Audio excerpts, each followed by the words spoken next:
Chapter 25. Shirley Goes. "No, Woodrow, there will be no peace without victory," said Susan, sticking her knitting needle viciously through President Wilson's name in the newspaper column. "We Canadians mean to have peace and victory too. You, if it pleases you, Woodrow, can have the peace without the victory." And Susan stalked off to bed with the comfortable consciousness of having got the better of the argument with the President. But a few days later she rushed to Mrs. Blythe in red-hot excitement. "Mrs. Dr. dear, what do you think? A phone message has just come through from Charlottetown that Woodrow Wilson has sent that German ambassador man to the right about at last. They tell me that means war.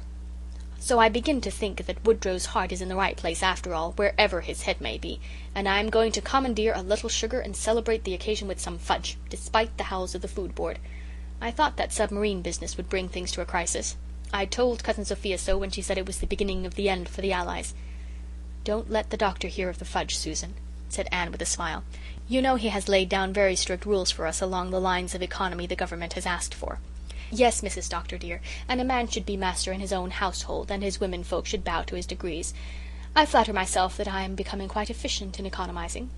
Susan had taken to using certain German terms with killing effect, but one can exercise a little gumption on the quiet now and then. "Shirley was wishing for some of my fudge the other day, the Susan brand, as he called it, and I said, 'The first victory there is to celebrate, I shall make you some.' I consider this news quite equal to a victory, and what the doctor does not know will never grieve him. I take the whole responsibility, Mrs. Dr. dear, so do not you vex your conscience." Susan spoiled Shirley shamelessly that winter. He came home from Queen's every week-end, and Susan had all his favourite dishes for him, in so far as she could evade or wheedle the doctor, and waited on him hand and foot. Though she talked war constantly to everyone else, she never mentioned it to him or before him, but she watched him like a cat watching a mouse. And when the German retreat from the Bapaume salient began and continued, Susan's exultation was linked up with something deeper than anything she expressed. Surely the end was in sight, would come now before anyone else could go. "Things are coming our way at last. We have got the Germans on the run," she boasted. "The United States has declared war at last, as I always believed they would, in spite of Woodrow's gift for letter writing, and you will see that they will go into it with a vim, since I understand that is their habit when they do start. And we have got the Germans on the run too." "The States mean well," moaned Cousin Sophia, "but all the vim in the world cannot put them on the fighting line this spring, and the Allies will be finished before that. The Germans are just luring them on. That man Simmons says their retreat has put the Allies in a hole." "That man Simmons has said more than he will ever live to make good," retorted Susan. "I do not worry myself about his opinion as long as Lloyd George is Premier of England. He will not be bamboozled, and that you may tie to. Things look good to me. The U.S. is in the war, and we have got Kut and Baghdad back. And I would not be surprised to see the Allies in Berlin by June, and the Russians too, since they have got rid of the Czar. That, in my opinion, was a good piece of work." "Time will show if it is," said Cousin Sophia, who would have been very indignant if anyone had told her that she would rather see Susan put to shame as a seer than a successful overthrow of tyranny, or even the march of the Allies down Unter den Linden. But then the woes of the Russian people were quite unknown to Cousin Sophia, while this aggravating, optimistic Susan was an ever-present thorn in her side.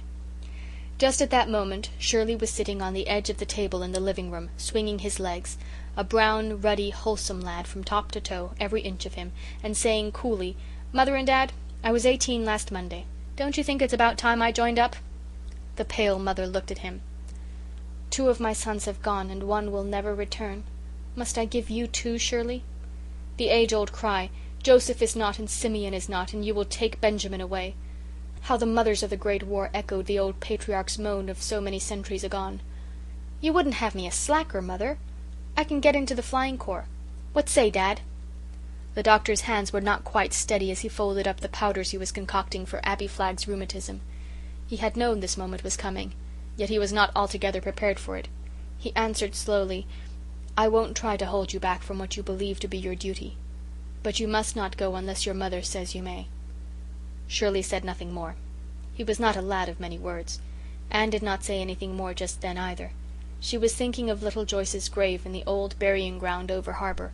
Little Joyce, who would have been a woman now had she lived, of the white cross in France and the splendid grey eyes of the little boy who had been taught his first lessons of duty and loyalty at her knee, of Jem in the terrible trenches, of Nan and Di and Rilla waiting, waiting, waiting, while the golden years of youth passed by, and she wondered if she could bear any more.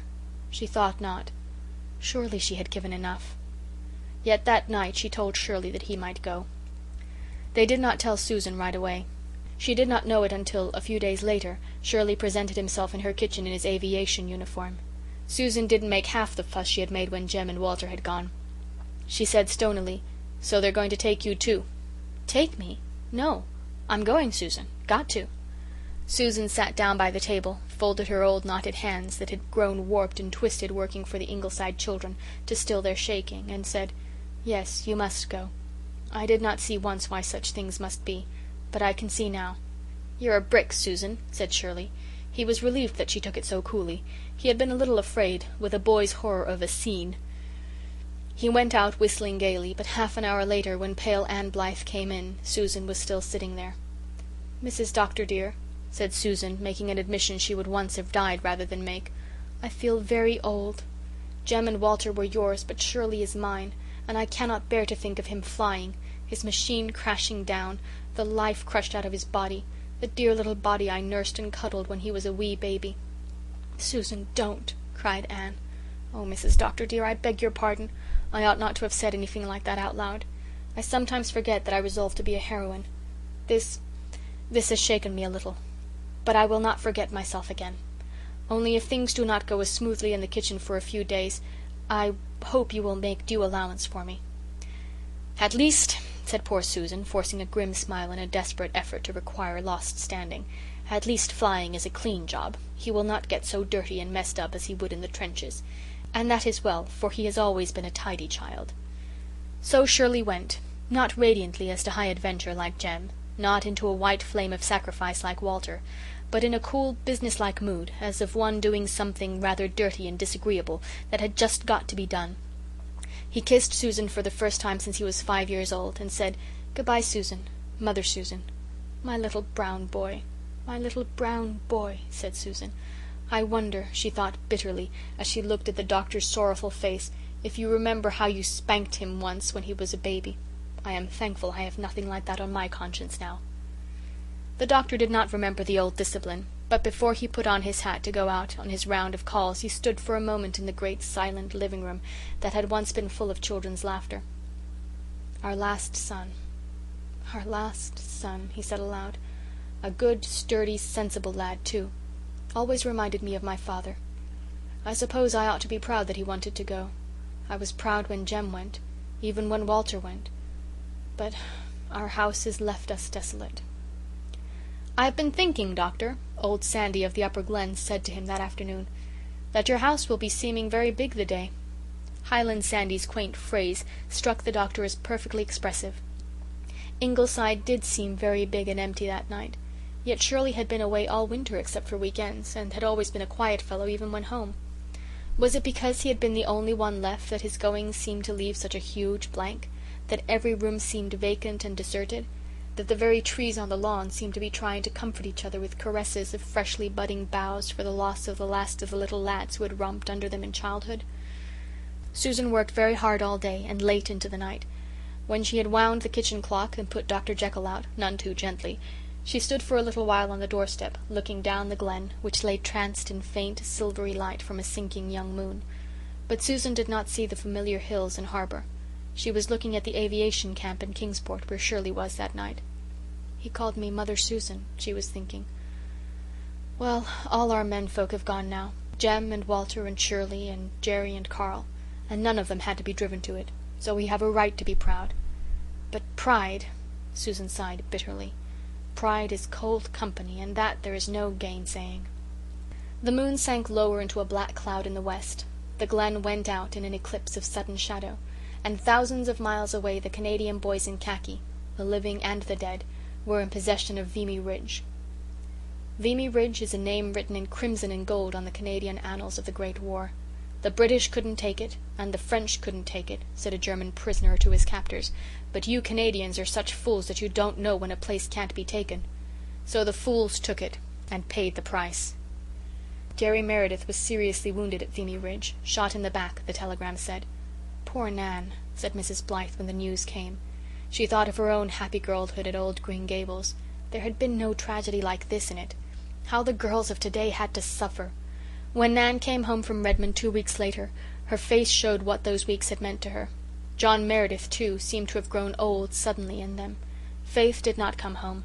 She was on her way across the Atlantic as a V.A.D. Di had tried to wring from her father consent to her going also, but had been told that for her mother's sake it could not be given. So Di, after a flying visit home, went back to her Red Cross work in Kingsport. The mayflowers bloomed in the secret nooks of Rainbow Valley. Rilla was watching for them. Jem had once taken his mother the earliest mayflowers. Walter brought them to her when Jem was gone. Last spring Shirley had sought them out for her. Now Rilla thought she must take the boy's place in this. But before she had discovered any, Bruce Meredith came to Ingleside one twilight with his hands full of delicate pink sprays. He stalked up the steps of the veranda and laid them on Mrs. Blythe's lap. "Because Shirley isn't here to bring them," he said in his funny, shy, blunt way. "And you thought of this, you darling," said Anne, her lips quivering as she looked at the stocky, black-browed little chap standing before her with his hands thrust into his pockets. "I wrote Jem today and told him not to worry about you not getting your mayflowers," said Bruce seriously, "'cause I'd see to that. And I told him I would be 10 pretty soon now, so it won't be very long before I'll be 18, and then I'll go to help him fight, and maybe let him come home for a rest while I took his place. I wrote Jerry too. Jerry's getting better, you know." "Is he? Have you had any good news about him?" "Yes. Mother had a letter today, and it said he was out of danger." "Oh, thank God," murmured Mrs. Blythe in a half whisper. Bruce looked at her curiously. "That is what Father said when Mother told him. But when I said it the other day when I found out Mr. Mead's dog hadn't hurt my kitten, I thought he had shooken it to death, you know. Father looked awful solemn and said I must never say that again about a kitten. But I couldn't understand why, Mrs. Blythe. I felt awful thankful, and it must have been God that saved Stripey, because that Mead dog had 'normous jaws, and oh, how it shook poor Stripey. And so why couldn't I thank him? 'Course," added Bruce reminiscently, "maybe I said it too loud, 'cause I was awful glad and excited when I found Stripey was all right. I most shouted it, Mrs. Blythe. Maybe if I'd said it sort of whispery like you and Father it would have been all right. Do you know, Mrs. Blythe," Bruce dropped to a whispery tone, edging a little nearer to Anne, "what I would like to do to the Kaiser if I could?" "What would you like to do, laddie?" "Norman Reese said in school today that he would like to tie the Kaiser to a tree and set cross dogs to worrying him," said Bruce gravely. "And Emily Flagg said she would like to put him in a cage and poke sharp things into him. And they all said things like that.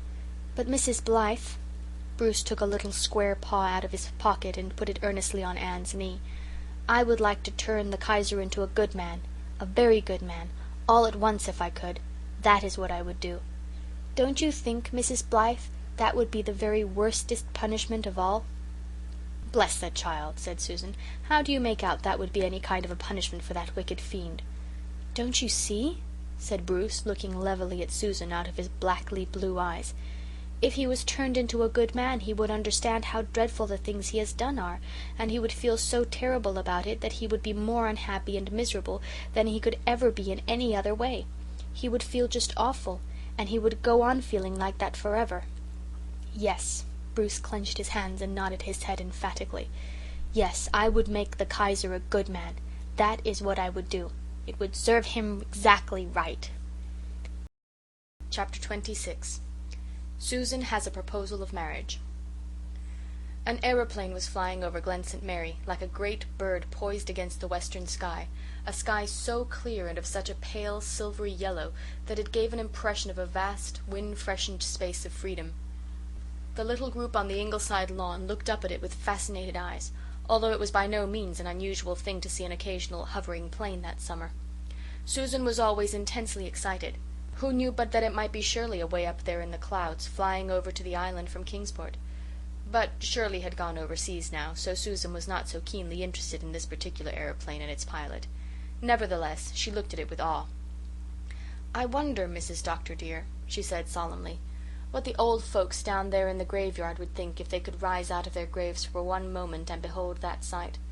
I am sure my father would disapprove of it, for he was a man who did not believe in new-fangled ideas of any sort. He always cut his grain with a reaping hook to the day of his death. A mower he would not have. What was good enough for his father was good enough for him, he used to say.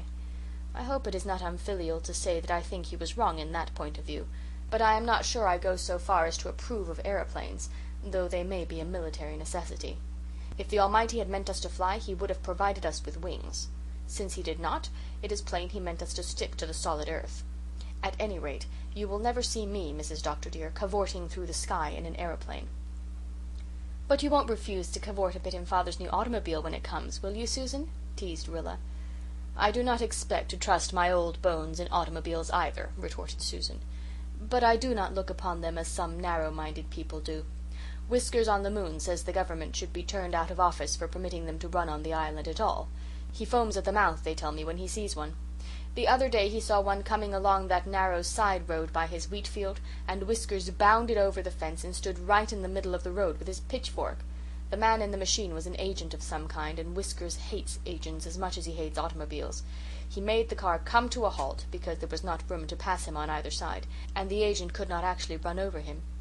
Then he raised his pitchfork and shouted, 'Get out of this with your devil machine, or I will run this pitchfork clean through you.' And, Mrs. Dr. dear, if you will believe me, that poor agent had to back his car clean out to the Lowbridge road, nearly a mile, Whiskers following him every step, shaking his pitchfork and bellowing insults. Now, Mrs. Dr. dear, I call such conduct unreasonable. But all the same," added Susan with a sigh, "what with aeroplanes and automobiles and all the rest of it, this island is not what it used to be." The aeroplane soared and dipped and circled and soared again until it became a mere speck far over the sunset hills. "With the majesty of pinion which the Theban eagles bear, sailing with supreme dominion through the azure fields of air," quoted Anne Blythe dreamily. "I wonder," said Miss Oliver, "if humanity will be any happier because of aeroplanes. It seems to me that the sum of human happiness remains much the same from age to age, no matter how it may vary in distribution, and that all the many inventions neither lessen nor increase it." "After all, the kingdom of heaven is within you," said Mr. Meredith, gazing after the vanishing speck, which symbolized man's latest victory in a world-old struggle. "It does not depend on material achievements and triumphs." "Nevertheless, an aeroplane is a fascinating thing," said the doctor. "It has always been one of humanity's favourite dreams, the dream of flying. Dream after dream comes true, or rather is made true by persevering effort. I should like to have a flight in an aeroplane myself." "Shirley wrote me that he was dreadfully disappointed in his first flight," said Rilla. "He had expected to experience the sensation of soaring up from the earth like a bird, and instead he just had the feeling that he wasn't moving at all, but that the earth was dropping away under him. And the first time he went up alone he suddenly felt terribly homesick. He had never felt like that before, but all at once, he said, he felt as if he were adrift in space, and he had a wild desire to get back home to the old planet and the companionship of fellow creatures. He soon got over that feeling, but he says his first flight alone was a nightmare to him because of that dreadful sensation of ghastly loneliness." The aeroplane disappeared. The doctor threw back his head with a sigh. "When I have watched one of those birdmen out of sight, I come back to earth with an odd feeling of being merely a crawling insect. Anne," he said, turning to his wife, "do you remember the first time I took you for a buggy ride in Avonlea, the night we went to the Carmody concert, the first fall you taught in Avonlea? I had our little black mare with the white star on her forehead in a shining brand new buggy, and I was the proudest fellow in the world, barring none. I suppose our grandson will be taking his sweetheart out quite casually for an evening fly in his aeroplane." "An aeroplane won't be as nice as little Silverspot was," said Anne. "A machine is simply a machine, but Silverspot, why, she was a personality, Gilbert. A drive behind her had something in it that not even a flight among sunset clouds could have. No, I don't envy my grandson's sweetheart after all. Mr. Meredith is right. The kingdom of heaven and of love and of happiness doesn't depend on externals." "Besides," said the doctor gravely, "our said grandson will have to give most of his attention to the aeroplane. He won't be able to let the reins lie on its back while he gazes into his lady's eyes. And I have an awful suspicion that you can't run an aeroplane with one arm." "No," the doctor shook his head. "I believe I'd still prefer Silverspot after all." The Russian line broke again that summer, and Susan said bitterly that she had expected it ever since Kerensky had gone and got married. "Far be it from me to decry the holy state of matrimony, Mrs. Dr. dear, but I felt that when a man was running a revolution he had his hands full, and should have postponed marriage until a more fitting season. The Russians are done for this time, and there would be no sense in shutting our eyes to the fact. But have you seen Woodrow Wilson's reply to the Pope's peace proposals? It is magnificent. I really could not have expressed the rights of the matter better myself. I feel that I can forgive Wilson everything for it. He knows the meaning of words, and that you may tie to. Speaking of meanings, have you heard the latest story about Whiskers on the moon, Mrs. Dr. dear? It seems he was over at the Lowbridge Road School the other day and took a notion to examine the 4th class in spelling. They have the summer term there yet, you know, with the spring and fall vacations, being rather backward people on that road. My niece, Ella Baker, goes to that school, and she it was who told me the story. The teacher was not feeling well, having a dreadful headache, and she went out to get a little fresh air while Mr. Pryor was examining the class. The children got along all right with the spelling, but when Whiskers began to question them about the meanings of the words they were all at sea, because they had not learned them. Ella and the other big scholars felt terrible over it. They love their teachers so, and it seems Mr. Pryor's brother, Abel Pryor, who is trustee of that school, is against her and has been trying to turn the other trustees over to his way of thinking. And Ella and the rest were afraid that if the 4th class didn't tell Whiskers the meanings of the words, he would think the teacher was no good and tell Abel so, and Abel would have a fine handle. But little Sandy Logan saved the situation. He is a home boy, but he is as smart as a steel trap, and he sized up Whiskers on the moon right off. "What does anatomy mean?" Whiskers demanded. "A pain in your stomach," Sandy replied, quick as a flash, and never batting an eyelid. Whiskers on the moon is a very ignorant man, Mrs. Dr. dear. He didn't know the meaning of the words himself, and he said, "Very good, very good." The class caught right on, at least 3 or 4 of the brighter ones did, and they kept up the fun. Jean Blaine said that acoustic meant a religious squabble, and Muriel Baker said that an agnostic was a man who had indigestion, and Jim Carter said that acerbity meant that you ate nothing but vegetable food, and so on all down the list. Whiskers swallowed it all, and kept saying, very good, until Ella thought that die she would trying to keep a straight face. When the teacher came in, Whiskers complimented her on the splendid understanding the children had of their lesson, and said he meant to tell the trustees what a jewel they had. It was very unusual, he said, to find a 4th class who could answer up so prompt when it came to explaining what words meant. He went off beaming. But Ella told me this as a great secret, Mrs. Dr. dear, and we must keep it as such, for the sake of the Lowbridge Road teacher. It would likely be the ruin of her chances of keeping the school if Whiskers should ever find out how he had been bamboozled. Mary Vance came up to Ingleside that same afternoon to tell them that Miller Douglas, who had been wounded when the Canadians took Hill 70, had had to have his leg amputated. The Ingleside folks sympathized with Mary, whose zeal and patriotism had taken some time to kindle, but now burned with a glow as steady and bright as anyone's. Some folk have been twitting me about having a husband with only one leg. But, said Mary, rising to a lofty height, I would rather Miller with only one leg than any other man in the world with a dozen. Unless, she added as an afterthought, unless it was Lloyd George. Well, I must be going. I thought you'd be interested in hearing about Miller, so I ran up from the store, but I must hustle home, for I promised Luke McAllister I'd help him build his grain stack this evening. It's up to us girls to see that the harvest is got in, since the boys are so scarce. I've got overalls, and I can tell you they're real becoming. Mrs. Alec Douglas says they're indecent and shouldn't be allowed, and even Mrs. Elliot kinder looks askance at them. But bless you, the world moves, and anyhow there's no fun for me like shocking Kitty Alec. By the way, Father, said Rilla, I'm going to take Jack Flagg's place in his father's store for a month. I promised him today that I would, if you didn't object. Then he can help the farmers get the harvest in. I don't think I'd be much use in a harvest myself, though lots of the girls are, but I can set Jack free while I do his work.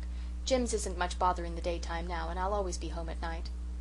Do you think you'll like weighing out sugar and beans and trafficking in butter and eggs? Said the doctor, twinkling. Probably not. That isn't the question. It's just one way of doing my bit. So Rilla went behind Mr. Flagg's counter for a month, and Susan went into Albert Crawford's oat fields. I'm as good as any of them yet, she said proudly. Not a man of them can beat me when it comes to building a stack. When I offered to help, Albert looked doubtful. I'm afraid the work will be too hard for you, he said. Try me for a day and see, said I. I will do my darndest.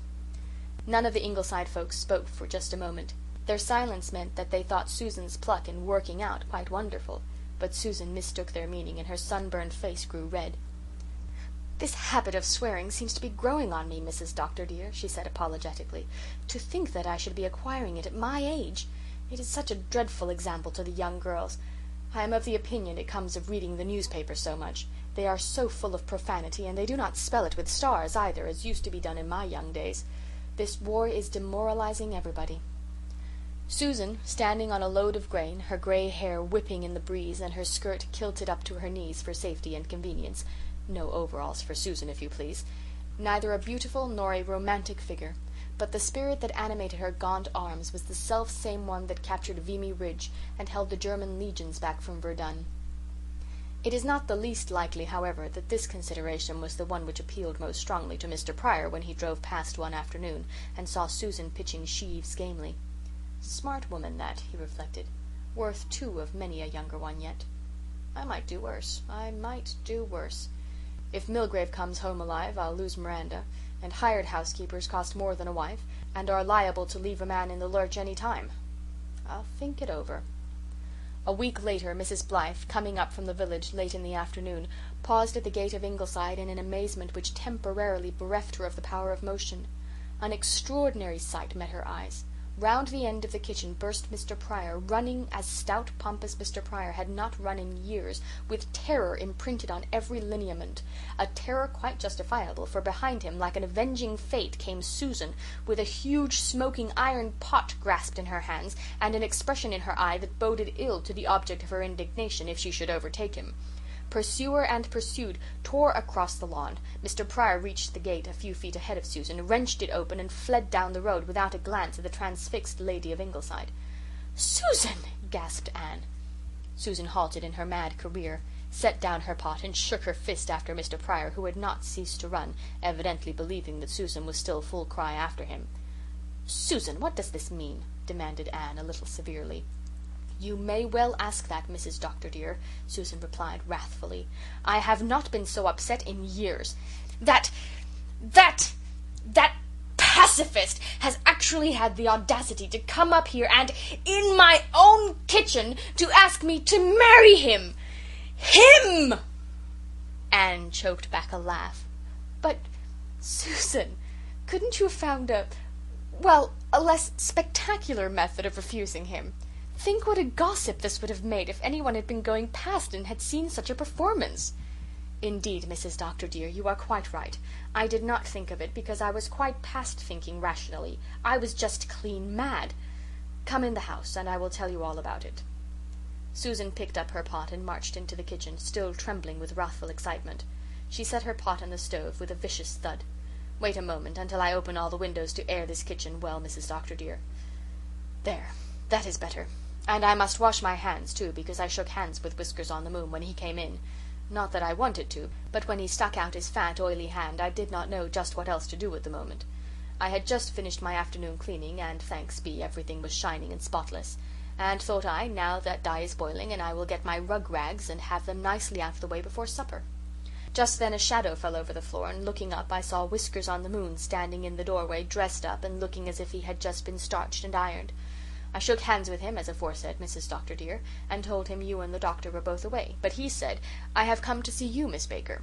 I asked him to sit down, for the sake of my own manners, and then I stood there right in the middle of the floor and gazed at him as contemptuously as I could.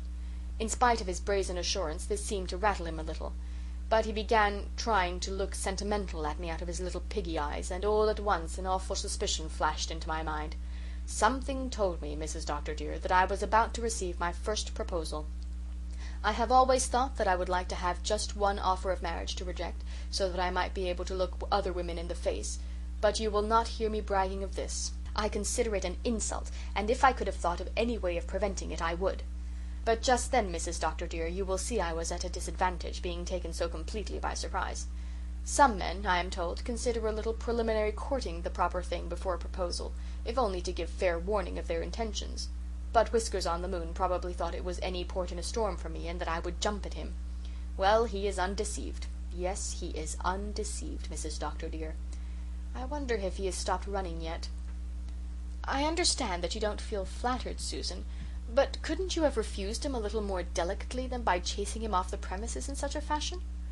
Well, maybe I might have, Mrs. Dr. dear, and I intended to, but one remark he made aggravated me beyond my powers of endurance. If it had not been for that, I would not have chased him with my dye pot. I will tell you the whole interview. Whiskers sat down as I have said, and right beside him on another chair Doc was lying. The animal was pretending to be asleep, but I knew very well he was not, for he has been Hyde all day, and Hyde never sleeps. By the way, Mrs. Dr. dear, have you noticed that that cat is far oftener Hyde than Jekyll now? The more victories Germany wins, the Hyder he becomes. I leave you to draw your own conclusions from that. I suppose Whiskers thought he might curry favour with me by praising the creature, little dreaming what my real sentiments towards it were, so he stuck out his pudgy hand and stroked Hyde's back. "What a nice cat," he said. The nice cat flew at him and bit him. Then it gave a fearful yowl and bounded out of the door. Whiskers looked after it quite amazed. "That is a queer kind of a varmint," he said. I agreed with him on that point, but I was not going to let him see it. Besides, what business had he to call our cat a varmint? "It may be a varmint or it may not," I said, "but it knows the difference between a Canadian and a Hun." You would have thought, would you not, Mrs. Dr. dear, that a hint like that would have been enough for him, but it went no deeper than his skin. I saw him settling back quite comfortable, as if for a good talk, and thought I, if there is anything coming it may as well come soon and be done with, for with all these rags to dye before supper I have no time to waste in flirting. So I spoke right out. "If you have anything particular to discuss with me, Mr. Pryor, I would feel obliged if you would mention it without loss of time, because I am very busy this afternoon." He fairly beamed at me out of that circle of red whisker and said, "You are a businesslike woman, and I agree with you. There is no use in wasting time beating around the bush. I came up here today to ask you to marry me." So there it was, Mrs. Dr. dear. I had a proposal at last, after waiting 64 years for one. I just glared at that presumptuous creature and I said, "I would not marry you if you were the last man on earth, Josiah Pryor. So there you have my answer, and you can take it away forthwith." You never saw a man so taken aback as he was, Mrs. Dr. dear. He was so flabbergasted that he just blurted out the truth. "Why, I thought you'd be only too glad to get a chance to be married," he said. That was when I lost my head, Mrs. Dr. dear. Do you think I had a good excuse when a Hun and a pacifist made such an insulting remark to me? "Go!" I thundered, and I just caught up that iron pot. I could see that he thought I had suddenly gone insane, and I suppose he considered an iron pot full of boiling dye was a dangerous weapon in the hands of a lunatic. At any rate he went, and stood not upon the order of his going, as you saw for yourself. And I do not think we will see him back here proposing to us again in a hurry. No, I think he has learned that there is at least one single woman in Glen St. Mary who has no hankering to become Mrs. Whiskers-on-the-Moon. Chapter 27. Waiting. Ingleside, 1st November 1917. It is November and the glen is all grey and brown, except where the Lombardy poplars stand up here and there like great golden torches in the sombre landscape, although every other tree has shed its leaves. It has been very hard to keep our courage alight of late. The Caporetto disaster is a dreadful thing, and not even Susan can extract much consolation out of the present state of affairs. The rest of us don't try. Gertrude keeps saying desperately, "They must not get Venice, they must not get Venice," as if by saying it often enough she can prevent them. But what is to prevent them from getting Venice I cannot see. Yet, as Susan fails not to point out, there was seemingly nothing to prevent them from getting to Paris in 1914, yet they did not get it, and she affirms they shall not get Venice either. Oh, how I hope and pray they will not. Venice, the beautiful queen of the Adriatic. Although I've never seen it, I feel about it just as Byron did. I've always loved it. It has always been to me a fairy city of the heart. Perhaps I caught my love of it from Walter, who worshipped it. It was always one of his dreams to see Venice. I remember we planned it once, down in Rainbow Valley one evening just before the war broke out, that some time we would go together and see it and float in a gondola through its moonlit streets. Every fall since the war began there has been some terrible blow to our troops. Antwerp in 1914, Serbia in 1915, last fall Romania, and now Italy, the worst of all. I think I would give up in despair if it were not for what Walter said in his dear last letter, that the dead as well as the living were fighting on our side, and such an army cannot be defeated. No, it cannot. We will win in the end. I will not doubt it for one moment. To let myself doubt would be to break faith. We have all been campaigning furiously of late for the new Victory Loan. We Junior Reds canvassed diligently and landed several tough old customers who had at first flatly refused to invest. Even I, tackled Whiskers-on-the-Moon. I expected a bad time and a refusal, but to my amazement he was quite agreeable and promised on the spot to take $1,000 bond. He may be a pacifist, but he knows a good investment when it is handed out to him. 5.5% is 5.5%, even when a militaristic government pays it. Father, to tease Susan, says it was her speech at the Victory Loan campaign meeting that converted Mr. Pryor. I don't think that at all likely, since Mr. Pryor has been publicly very bitter against Susan ever since her quite unmistakable rejection of his lover-like advances. But Susan did make a speech, and the best one at the meeting, too. It was the first time she ever did such a thing, and she vows it will be the last. Everybody in the Glen was at the meeting, and quite a number of speeches were made, but somehow things were a little flat and no especial enthusiasm could be worked up. Susan was quite dismayed of the lack of zeal, because she had been burningly anxious that the island should go over the top in regard to its quota.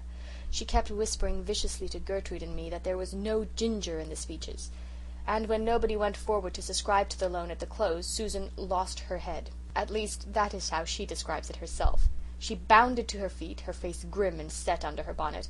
Susan is the only woman in Glen St. Mary who still wears a bonnet, and said sarcastically and loudly, "No doubt it is much cheaper to talk patriotism than it is to pay for it.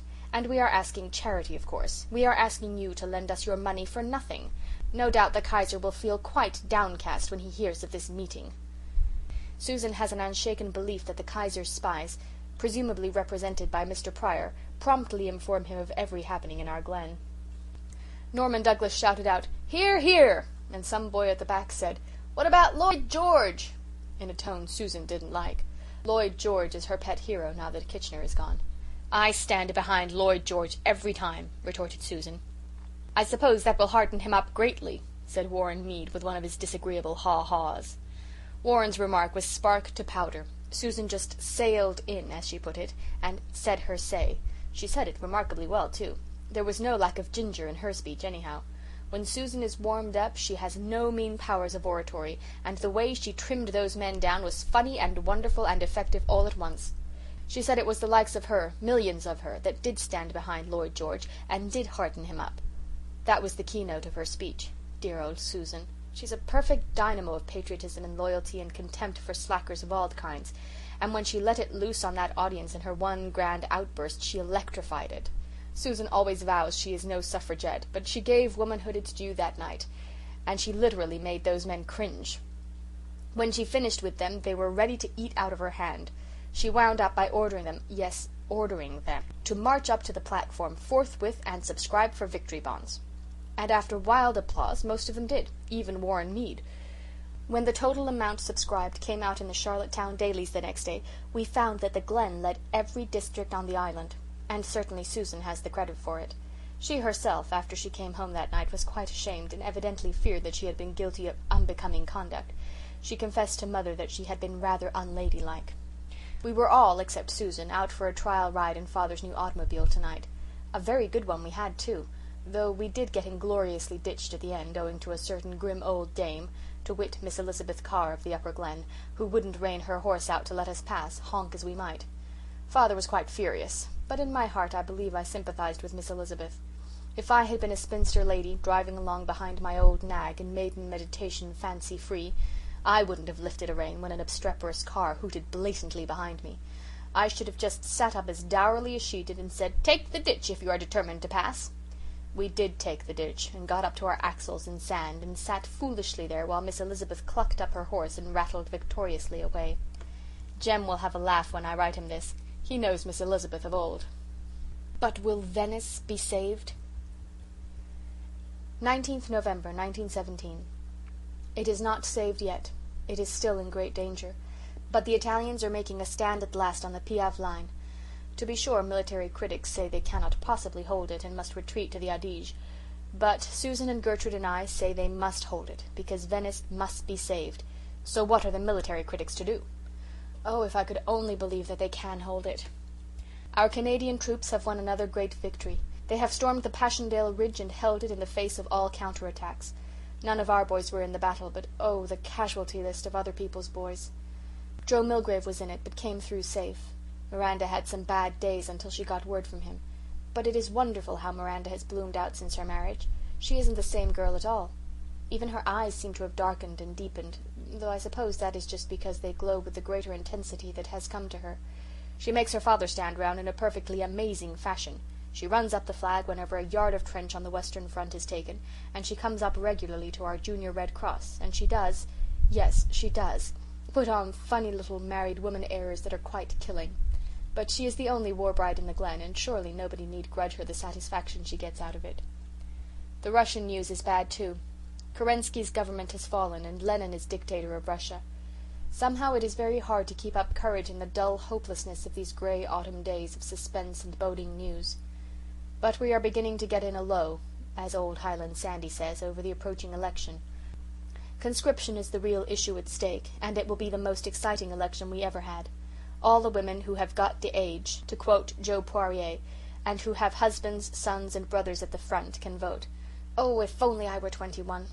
Gertrude and Susan are both furious because they can't vote. It is not fair, Gertrude says passionately. There is Agnes Carr who can vote because her husband went. She did everything she could to prevent him from going, and now she is going to vote against the Union government. Yet I have no vote because my man at the front is only my sweetheart and not my husband. As for Susan, when she reflects that she cannot vote, while a rank old pacifist like Mr. Pryor can, and will, her comments are sulphurous. I really feel sorry for the Elliots and Crawfords and McAllisters over harbour. They have always lined up in clearly divided camps of Liberal and Conservative, and now they are torn from their moorings. I know I'm mixing my metaphors dreadfully, and set hopelessly adrift. It will kill some of those old grits to vote for Sir Robert Borden's side, and yet they have to because they believe the time has come when we must have conscription. And some poor Conservatives who are against conscription must vote for Laurier, who always has been anathema to them. Some of them are taking it terribly hard. Others seem to be in much the same attitude as Mrs. Marshall Elliott has come to be regarding church union. She was up here last night. She doesn't come as often as she used to. She is growing too old to walk this far. Dear old Miss Cornelia. I hate to think of her growing old. We have always loved her so, and she has always been so good to us Ingleside young fry. She used to be so bitterly opposed to church union, but last night, when Father told her it was practically decided, she said in a resigned tone, "Well, in a world where everything is being rent and torn, what matters one more rending and tearing? Anyhow, compared with Germans, even Methodists seem attractive to me." Our junior R.C. goes on quite smoothly, in spite of the fact that Irene has come back to it, having fallen out with the Lowbridge Society, I understand. She gave me a sweet little jab last meeting about knowing me across the square in Charlottetown by my green velvet hat. Everybody knows me by that detestable and detested hat. This will be my 4th season for it. Even Mother wanted to get me a new one this fall, but I said no. As long as the war lasts, so long do I wear that velvet hat in winter. 23rd November, 1917. The Piave line still holds, and General Byng has won a splendid victory at Cambrai. I did run up the flag for that, but Susan only said, "I shall set a kettle of water on the kitchen range tonight." I notice little Kitchener always has an attack of croup after any British victory. I do hope he has no pro-German blood in his veins. Nobody knows much about his father's people. Jims has had a few attacks of croup this fall, just the ordinary croup, not that terrible thing he had last year. But whatever blood runs in his little veins, it is good, healthy blood. He is rosy and plump and curly and cute, and he says such funny things and asks such comical questions. He likes very much to sit in a special chair in the kitchen, but that is Susan's favourite chair too, and when she wants it, out Jims must go. The last time she put him out of it, he turned around and asked solemnly, "When you are dead, Susan, can I sit in that chair?" Susan thought it quite dreadful, and I think that was when she began to feel anxiety about his possible ancestry. The other night I took Jims with me for a walk down to the store. It was the first time he had ever been out so late at night, and when he saw the stars he exclaimed, "Oh, Willa, see the big moon and all the little moons." And last Wednesday morning, when he woke up, my little alarm clock had stopped because I had forgotten to wind it up. Jims bounded out of his crib and ran across to me, his face quite aghast above his little blue flannel pyjamas. "The clock is dead," he gasped. "Oh, Willa, the clock is dead." One night he was quite angry with both Susan and me because we would not give him something he wanted very much.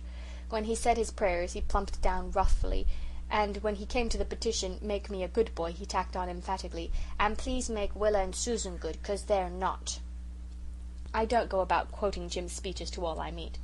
That always bores me when other people do it. I just enshrine them in this old hotchpotch of a journal. This very evening, as I put Jims to bed, he looked up and asked me gravely, "Why can't yesterday come back, Willa?" Oh, why can't it, Jims? That beautiful yesterday of dreams and laughter when our boys were home, when Walter and I read and rambled and watched new moons and sunsets together in Rainbow Valley. If it could just come back. But yesterday's never come back, little Jims, and the todays are dark with clouds, and we dare not think about the tomorrows. 11th December 1917. Wonderful news came today. The British troops captured Jerusalem yesterday. We ran up the flag, and some of Gertrude's old sparkle came back to her for a moment.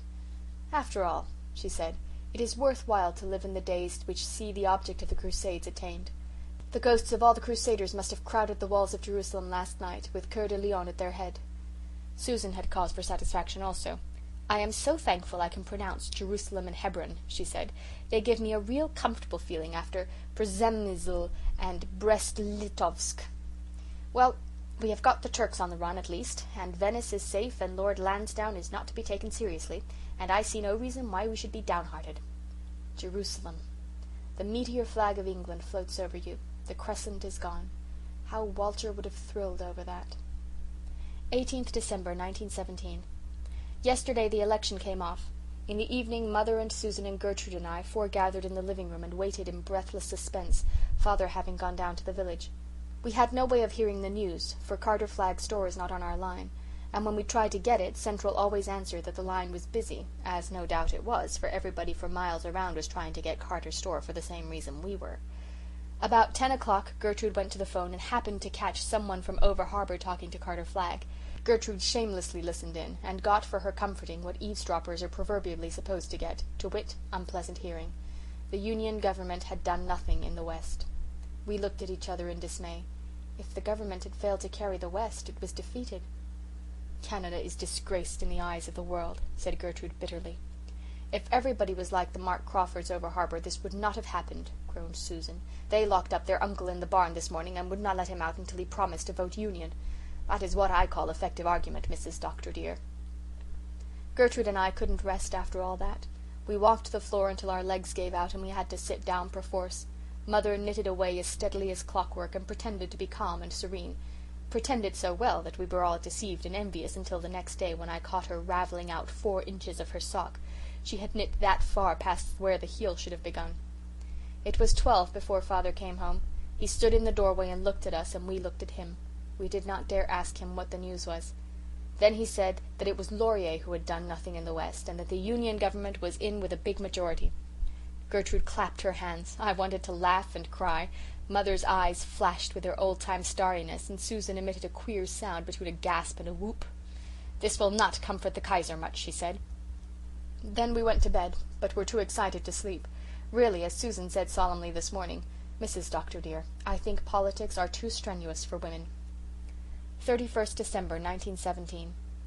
Our 4th war Christmas is over. We are trying to gather up some courage wherewith to face another year of it. Germany has, for the most part, been victorious all summer, and now they say she has all her troops from the Russian front ready for a big push in the spring. Sometimes it seems to me that we just cannot live through the winter waiting for that. I had a great batch of letters from overseas this week. Shirley is at the front now too, and writes about it all as coolly and matter-of-factly as he used to write of football at Queen's. Carl wrote that it had been raining for weeks, and that nights in the trenches always made him think of the night long ago when he did penance in the graveyard for running away from Henry Warren's ghost. Carl's letters are always full of jokes and bits of fun. They had a great rat hunt the night before he wrote, spearing rats with their bayonets, and he got the best bag and won the prize. He has a tame rat that knows him and sleeps in his pocket at night. Rats don't worry Carl as they do some people. He was always chummy with all little beasts. He says he is making a study of the habits of the trench rat and means to write a treatise on it some day that will make him famous. Ken wrote a short letter. His letters are all rather short now, and he doesn't often slip in those dear little sudden sentences I love so much. Sometimes I think he has forgotten all about the night he was here to say goodbye. And then there will be just a line or a word that makes me think he remembers and always will remember. For instance, today's letter hadn't a thing in it that mightn't have been written to any girl, except that he signed himself Your Kenneth instead of Yours, Kenneth, as he usually does. Now, did he leave that S off intentionally, or was it only carelessness? I shall lie awake half the night wondering. He is a captain now. I am glad and proud, and yet Captain Ford sounds so horribly far away and high up. Ken and Captain Ford seem like 2 different persons. I may be practically engaged to Ken. Mother's opinion on that point is my stay and bulwark, but I can't be to Captain Ford. And Jem is a lieutenant now. Won his promotion on the field. He sent me a snapshot taken in his new uniform. He looked thin and old, my boy brother Jem. I can't forget Mother's face when I showed it to her. That, my little Jem, the baby of the old house of dreams, was all she said. There was a letter from Faith, too. She is doing V.A.D. work in England and writes hopefully and brightly. I think she is almost happy. She saw Jem on his last leave, and she is so near him she could go to him if he were wounded. That means so much to her. Oh, if only I were with her. But my work is here at home. I know Walter wouldn't have wanted me to leave Mother, and in everything I try to keep faith with him, even to the little details of daily life. Walter died for Canada. I must live for her. That is what he asked me to do. 28th January 1918. I shall anchor my storm-tossed soul to the British fleet and make a batch of bran biscuits, said Susan today to Cousin Sophia, who had come in with some weird tale of a new and all-conquering submarine just launched by Germany. But Susan is a somewhat disgruntled woman at present, owing to the regulations regarding cookery. Her loyalty to the Union government is being sorely tried. It surmounted the first strain gallantly. When the order about flour came, Susan said quite cheerfully, I am an old dog to be learning new tricks, but I shall learn to make war bread if it will help defeat the Huns. But the later suggestions went against Susan's grain. Had it not been for Father's decree, I think she would have snapped her fingers at Sir Robert Borden. Talk about trying to make bricks without straw, Mrs. Doctor dear. How am I to make cake without butter or sugar? It cannot be done. Not cake that is cake. Of course one can make a slab, Mrs. Doctor dear, and we cannot even camouflage it with a little icing. To think that I should have lived to see the day when a government at Ottawa should step into my kitchen and put me on rations. Susan would give the last drop of her blood for her king and country, but to surrender her beloved recipes is a very different and much more serious matter. I had letters from Nan and Di too, or rather notes. They are too busy to write letters, for exams are looming up. They will graduate in arts this spring. I am evidently to be the dunce of the family, but somehow I never had any hankering for a college course, and even now it doesn't appeal to me. I'm afraid I'm rather devoid of ambition. There is only one thing I really want to be, and I don't know if I'll be it or not. If not, I don't want to be anything, but I shan't write it down. It is all right if I think it, but as Cousin Sophia would say, it might be brazen to write it down. I will write it down. I won't be cowed by the conventions in Cousin Sophia. I want to be Kenneth Ford's wife. There now. I've just looked in the glass, and I hadn't the sign of a blush on my face. I suppose I'm not a properly constructed damsel at all. I was down to see little dog Monday today. He has grown quite stiff and rheumatic, but there he sat, waiting for the train. He thumped his tail and looked pleadingly into my eyes. When will Jem come? He seemed to say. Oh, dog Monday. There is no answer to that question, and there is as yet no answer to the others which we are all constantly asking. What will happen when Germany strikes again on the Western Front, her one great last blow for victory? 1st March 1918. What will spring bring? Gertrude said today. I dread it as I never dreaded spring before. Do you suppose there will ever again come a time when life will be free from fear? For almost 4 years we have lain down with fear and risen up with it. It has been the unbidden guest at every meal, the unwelcome companion at every gathering. Hindenburg says he will be in Paris on 1st April, sighed Cousin Sophia. Hindenburg!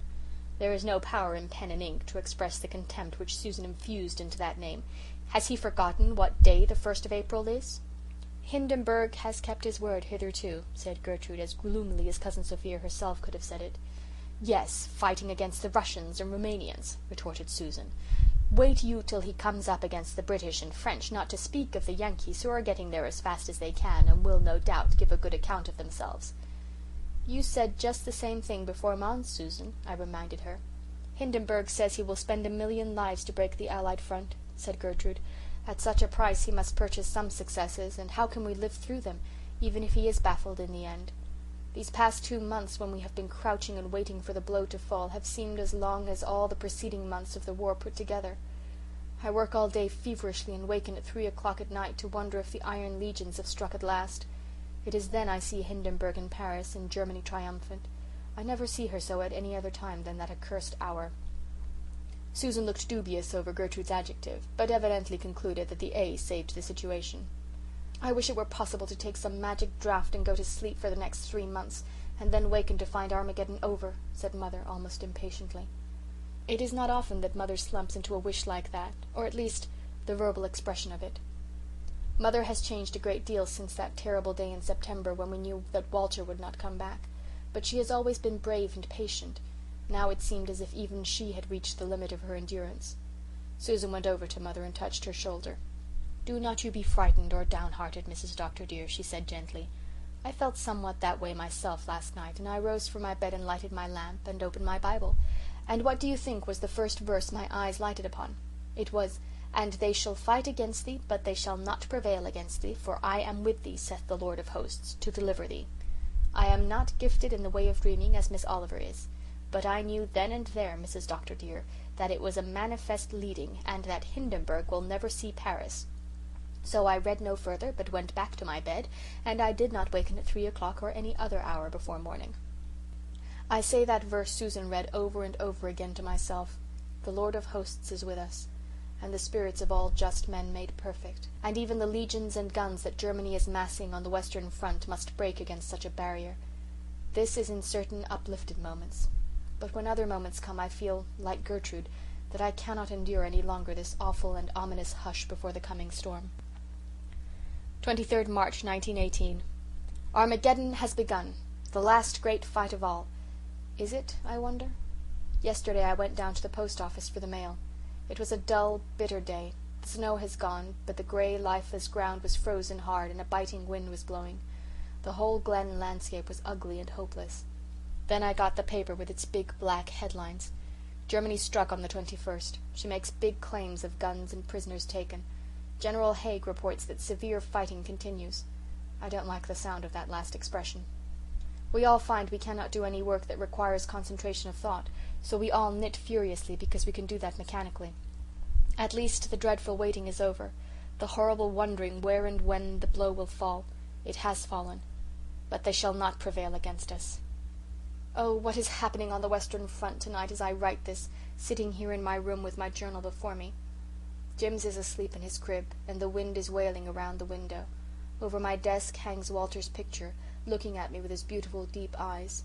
The Mona Lisa he gave me the last Christmas he was home hangs on one side of it, and on the other a framed copy of the Piper. It seems to me that I can hear Walter's voice repeating it, that little poem into which he put his soul, and which will therefore live forever, carrying Walter's name on through the future of our land. Everything about me is calm and peaceful and homey. Walter seems very near me. If I could just sweep aside the thin, wavering little veil that hangs between, I could see him, just as he saw the Pied Piper the night before Courcelette. Over there in France tonight, does the line hold?